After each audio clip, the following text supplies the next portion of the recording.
Hello student, I am Mixing, your English teacher. Today I am going to explain you fifth chapter of supplementary of 10th class, footprint without feet. Okay, तो इसको हम शुरू करने वाले हैं और सबसे पहले जान लें कि इसके कैरेक्टर्स कितने हैं। इसमें जो मेनली कैरेक्टर है आपको बता दूं, केवल 3-4 कैरेक्टर्स हैं। पहला हमारा जो साइंटिस्ट ग्रिफिन है, दूसरा एक लैंड लेडी है जिसके यहाँ रहता है किराए पे, मिसेस हॉल, और तीसरा हमारा कैरेक्टर इसमें जॉफर, ठीक है, जेफर्स, वो जो कांस्टेबल है ईपिंग गांव का। तो शुरू करते हैं कहानी को, और मैं आपको एक शॉर्ट में बता दूं इसकी जो थोड़ी सी ब्रीफ में, कि जो ये चैप्टर है ये एक नॉवेल से लिया गया है जो कि H.G. वेल्स ने लिखी थी, द इनविजिबल मैन।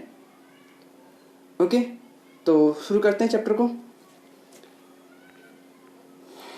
तो दो लड़के हैं, उन्हें सरप्राइज होता है कि उन्हें कुछ पैरों के निशान मिलते हैं, कुछ कीचड़ निशान मिलते हैं, और बिना पैरों के, मतलब पदचिन्ह मिलते हैं बिना पैरों के। तो वो जो बच्चे हैं वो पजल होते हैं कि लंदन में ये कैसे हो रहा है कि बिना किसी आदमी के पैर के निशान दिख रहे हैं। तो जो लड़के थे उन्होंने उसे देखा, अपनी आंखों से उसे निहारा, और लगातार नए नए मार्क्स बनते जा रहे थे। ओके, तो आगे क्या होता है, तो हमारे जो ऑथर बताते हैं कि जो लड़के हैं उन्होंने उन फुट प्रिंट्स को फॉलो किया, और वो देखते गए लगातार जो वो स्टेप्स थे बनते जा रहे थे वो, और गली में से होकर तो लड़कों ने उनको फॉलो किया, उन जो कीचड़ के जो निशान बन रहे थे, और वो जो निशान थे वो धीरे धीरे करके फेंट हो रहे थे, कमज़ोर होते जा रहे थे, और एक टाइम में जाके वो डिसअपियर हो गए। अब हुआ ये कि जो ये व्याख्या थी, ये रहस्य था, ये रहस्य क्या था, वो लड़के को समझ नहीं पाए, बेचारे बहुत ही हताश से हो गए। वास्तव में वो जो लड़के थे, हमारे ऑथर बताते हैं कि वो एक सन की टाइप के साइंटिस्ट का पीछा कर रहे थे, जिसने अपने आप को इनविजिबल कर लिया था, जिसने अपने आप को ट्रांसपेरेंट कर लिया था, अपने आप को, ठीक है। आगे देखिए, तो जो ग्रिफिन था वो क्या था, एक साइंटिस्ट था जिसने एक एक्सपेरिमेंट किया और ये डिस्कवर कर लिया कि जो ह्यूमन बॉडी इसको इनविजिबल किया जा सकता है। ओके, तो फाइनली उसने क्या किया, उसने खुद पे ये एक्सपेरिमेंट कर डाला। उसने कुछ रियल ड्रग्स अपने आप स्वालो कर ली, निगल ली, और वो बिल्कुल ट्रांसपेरेंट हो गया, जैसे मान लो कि गिलास हो, लेकिन वो फिर भी वो सॉलिड रहा। आगे हमारे बातें बताते हैं कि जो ग्रिफिन था वास्तव में वो ब्रिलियंट था, जिसमें कोई डाउट नहीं है, लेकिन वो एक लॉलेस पर्सन भी था, वो लॉ को फॉलो नहीं करता था। एक बार क्या हुआ, उसने अपने जो उसका जो लैंडलॉर्ड था उसको पसंद नहीं करता था वो, तो उसने क्या किया, रिवेंज के चक्कर में, मतलब बदला लेने के चक्कर में उसने क्या किया, उस घर में आग लगा दी और वहाँ से भाग निकला। बचने के लिए उसने क्या किया, अपने जो सारे क्लॉथ्स थे वो रिमूव कर लिए ताकि वो दिखे ना किसी को, और इनविजिबल बन गया। और फिर क्या हुआ, वो होमलेस हो गया और चारों ओर घूमने लगा, बिना कपड़ों के, बिना पैसों के, और अदृश्य हो गया। और फिर क्या हुआ, तभी ये रीजन था कि जो लड़कों ने उसके जो फुटप्रिंट को देख लिया था जैसे वो चल रहा था, क्योंकि उसके पैर कीचड़ में पड़ गए थे, तो लड़कों ने उसके पैरों को देख लिया कि कैसे पैर बन रहे हैं बिना आदमी के। अब आगे हमारे ऑथर कहते हैं कि वो वहाँ से तो बच गया, जो बच्चे थे उनसे तो बच गया, जो लड़के थे लंदन में बच गए वहाँ से, लेकिन क्या था कि उसके जो एडवेंचर थे उनका कोई मतलब नहीं था। वो बहुत ज़्यादा एक टाइप से बहुत ज़्यादा फालतू के काम, इलीगल काम करता था वो ग्रिफिन। आगे जो हमारे ऑथर H.G. वेल्स बताते हैं कि जो ग्रिफिन था उसने एक बुरा टाइम चुना था घूमने के लिए, ऐसा करने के लिए, लंदन में घूमने के लिए बिना कपड़े, उसने बुरा टाइम चुना था, क्योंकि ये टाइम था मिड विंटर का, बिल्कुल सर्दियों का, और जो हवा थी काफ़ी ठंडी चल रही थी, और मतलब बिना कपड़ों के वो बहुत ही अपने आप को अनकम्फर्टेबल फील कर रहा था, और वो बेचारा वहाँ से वहाँ घूम रहा था, वहाँ से वहाँ घूम रहा था। ये सब घूमने की बजाय उसने क्या किया, उसने प्लान किया कि मैं कहीं जाके अपने आप को गर्म करूँगा। तो उसने क्या किया, एक बड़े से स्टोर में जाके वो घुस गया। उसने डिसाइड किया कि मैं कहीं जाके अपना खाना पीना खाऊंगा, क्योंकि वो इंडिविजुअल था, तो बिना देखे वो एक स्टोर में घुस गया। अब टाइम हो गया क्लोजिंग का, भाई दुकान बंद होने का टाइम हो गया।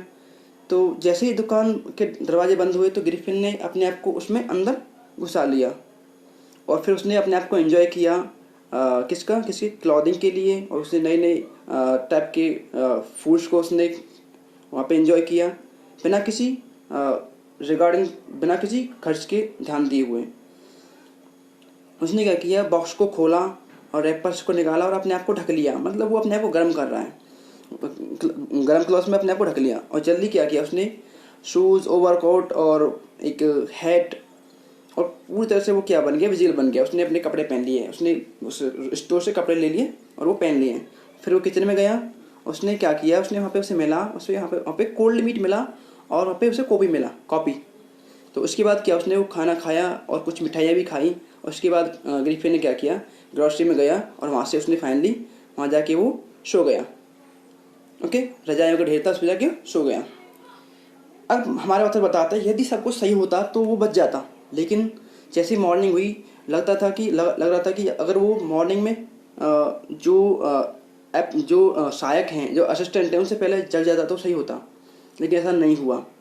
जब तक वो जग पाता तो असिस्टेंट वहाँ पे आकर दुकान पे जो स्टोर था वहाँ पे आ गए और उन्होंने उसको देख लिया अगली मॉर्निंग।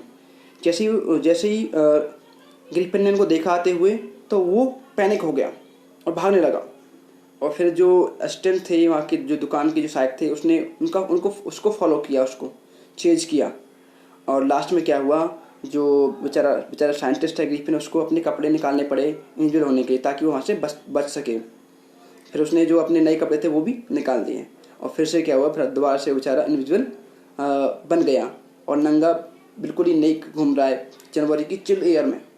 बहुत ही अनकम्फर्टेबल फील कर रहा है। ओके बेटा, तो अगला पैराग्राफ देखिए। अब क्या था, इस बार उसने डिसाइड किया कि भाई वो क्या करेगा, एक थिएट्रिकल कंपनी के उसमें जाके घुस जाएगा। जो थिएट्रिकल कंपनी है उसकी जो शॉप थी उसमें जाके वो घुस जाएगा कपड़ों के लिए, और भी कुछ उसे मिल जाता उसके लिए भी। क्योंकि ना उसे लगा कि जैसे स्टोर में गया तो उसने महसूस किया कि कुछ जगह रह जाती है साइड से, जैसे आपके शोल्डर्स होते हैं ना यहाँ से। तो उसने डिसाइड किया कि भाई जो नाटक करते हैं ना उसमें उन पर सारे कपड़े होते हैं। जो नाटी कंपनी होती है उनके पास बहुत सारे ड्रेसेज होती हैं। तो उसने ये डिसाइड किया। ओके, तो इस उद्देश्य के लिए उसने क्या किया, एक ड्रीलैन नाम का एक जो थिएटर कंपनी का जो एक वो है, एक बड़ा सा स्टोरेज में जाके वो घुस गया। अब क्या हुआ, जैसे ही वो वहाँ पे गया तो उसने अपने आप को उसने फाइंड किया एक सुइटेबल, उसने शॉप वहाँ पे ढूंढ ली और उसने अपने आप को विजिबल किया इंडिविजुअल से। वो सीढ़ी पे गया और वहाँ पे उसने बैंडेज लगाई अपने चारों ओर और अपने माथे पे, और उसने काले चश्मे लिए और एक फॉल्स नोज ली, झूठे की नाक, जिससे ना जोकर्स पहनते हैं, लगाते हैं ऐसे, और बड़े बड़े मूंछें लगा ली, एक बड़ा सा हेड पहन लिया और बिना दिखे उसने क्या किया, बहुत ही चालाकी से जो शॉपकीपर था उसको पीछे से अटैक किया और वहाँ से वो उसे लूट कर उसे वहाँ से भाग गया। वो जितना भी उसने मनी वहाँ से ले सका था वो वहाँ से, वो जो ग्रिफिन था साइंटिस्ट था, वहाँ से वो भाग निकला। ओके बेटा, तो इतना हो गया। अब क्या हुआ, वो बहुत ही ईगर था वहाँ से भागने के लिए कि वहाँ से जो लंदन है वहाँ से जाके वो कहीं चला जाए। और वहाँ से वो निकल के उसने ट्रेन पकड़ी और आइपिंग नाम की जगह है, एक गांव है लंदन के पास, वहाँ जाके वो वहाँ पे उसने 2 रूम बुक किए लोकल इन में। एक लोकल सराय थी उसमें उसने 2 रूम बुक किए। ठीक है बेटा, तो इतना चैप्टर हमने कवर कर लिया। जो बाकी इसका चैप्टर रह गया ना, इसका जो बाकी रह गया उसको हम अगले वीडियो में कवर करेंगे। ठीक है बेटा, फिर भी कोई डाउट तुम्हारे मन में रह गया हो तो आप मुझे पूछ सकते हैं। Okay, thank you.